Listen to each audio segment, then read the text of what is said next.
Islampur polytechnic কলেজের পক্ষ থেকে আজ এক রক্তদান শিবিরের আয়োজন করা হয় ইসলামপুর মহকুমা হাসপাতালের সহযোগিতায়। উপস্থিত ছিলেন মহকুমা শাসক আব্দুল শাহিদ, ভারপ্রাপ্ত পলিটেকনিক কলেজের ভারপ্রাপ্ত প্রিন্সিপাল গৌতম নন্দী, মহকুমা হাসপাতালের সুপার সুরজ সিনহা উপস্থিত ছিলেন। গৌতম নন্দী ভারপ্রাপ্ত প্রিন্সিপাল বলেন, আমাদের এই নিয়ে তৃতীয় বছর রক্তদান শিবিরের আয়োজন করা হয়েছে। তবে প্রতি বছর এই ইঞ্জিনিয়ার্স ডে অর্থাৎ 15ই সেপ্টেম্বর আমরা পালন করি, যেহেতু এবার রবিবার তাই একটু আগে নিয়ে করা হচ্ছে। তিনি বলেন, পড়াশোনার সাথে সাথেও সামাজিক কিছু দায়বদ্ধতা থাকে। সবাইকে আমার নমস্কার জানাচ্ছি। সবকিছুই এনারা বলেছেন, আমার শুধু তিনটে জিনিস বলছি। যেটা হচ্ছে ইসলামপুর ব্লাড ব্যাংক, যেটা আমাদের হসপিটালে অবস্থিত, সেটা অনেকটা এরিয়া, শুধুমাত্র পশ্চিমবঙ্গে নয়, এখানে প্রচুর বিহারের পেশেন্ট, অ্যাডজয়নিং যে বিহার এরিয়া আছে সেখান থেকেও পেশেন্ট আসে। এবং এই হসপিটালটা, ব্লাড ব্যাংকটা দুটো হসপিটাল মিলিয়ে একটাই ব্লাড ব্যাংক। যেমন সুপার স্পেশালিটি হসপিটাল, যেটা ম্যাটারনিটি উইং আছে, ওখানে প্রচুর অ্যাভারেজ মান্থলি প্রায় 800 থেকে 850 900 ডেলিভারি হয়, সিজার হয়, আলাদা অপারেশন, গাইনোকোলজিক্যাল অপারেশন হয়। এবং তার সঙ্গে এসডিএ, যেটা পুরোনো হসপিটাল, যেখানে সার্জারি, অর্থোপেডিক্স উইং আছে, এবং প্রচুর অ্যানিমিয়া এবং থ্যালাসেমিয়া পেশেন্ট আছে, যে যারা রেগুলার ব্লাড পায়।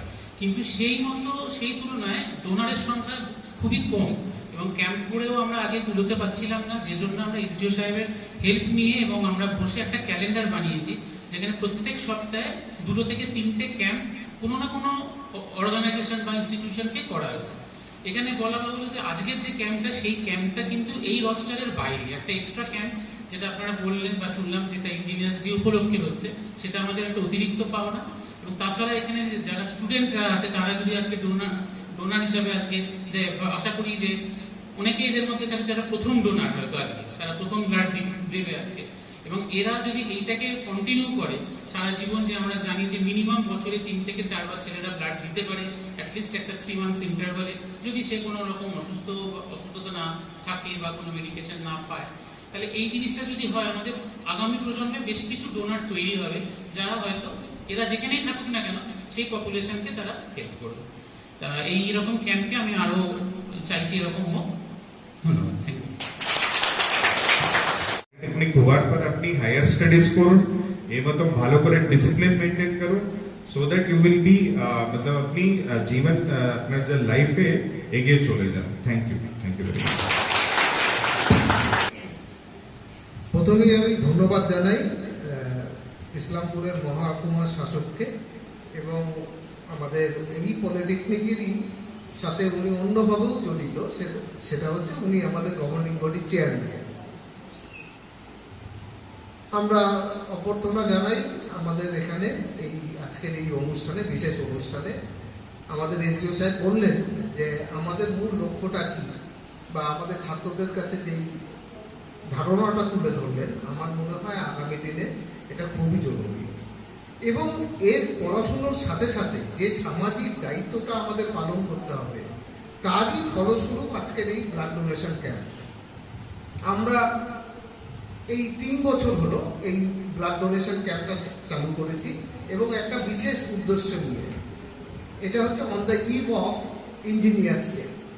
আমরা জানি ইঞ্জিনিয়ার্স ডে MS বিশ্বেশ্বরাইয়ার নামে পালিত হয় ভারতবর্ষে অন 15 সেপ্টেম্বর। যেহেতু এবার 15 সেপ্টেম্বরটা সানডে পড়েছে, ওই জন্য আমাদের প্রোগ্রামটাকে আমরা এগিয়ে নিয়ে এসেছি 2 দিন। এবং আমরা অবশ্যই ধন্যবাদ জানাই যে ইসলামপুর মহকুমা হাসপাতালের কর্মচারীবৃন্দ, ব্লাড ব্যাংকের যারা কর্মচারী, ডাক্তারবাবু যারা রয়েছেন, তাদেরকে, তাদের সহযোগিতা ছাড়া কিন্তু আমরা এই অনুষ্ঠানটা কখনোই সাকসেসফুল করতে পারবো না।